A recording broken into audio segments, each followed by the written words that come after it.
ఒక్కసారి అజస్ర దీపారాధనకి నమస్కారం చేసుకోండి. ఇది ఎంతవరకు ఉంటుంది?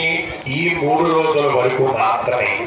లోపల రేపు ప్రతిష్ట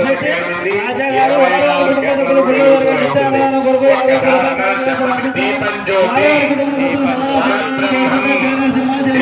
జ్యోతి పరాయణం దీపేన హరదే పాపం సంధ్యాదీపం నమోస్తుతే.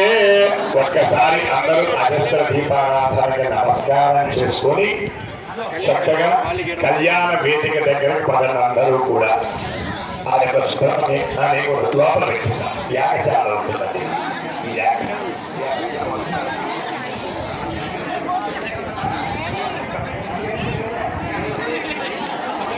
గోవిందా గోవిందా.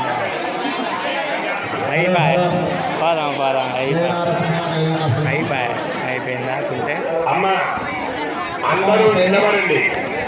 చక్కగా తలంబరాల బియ్యం తీసుకొని తాళాలతో ఆ యొక్క కళ్యాణ మండపం దగ్గరే మనందరం కూడా వెళ్ళాలి. స్వామివారి ఆలయానికి 1000 సమర్పించారు.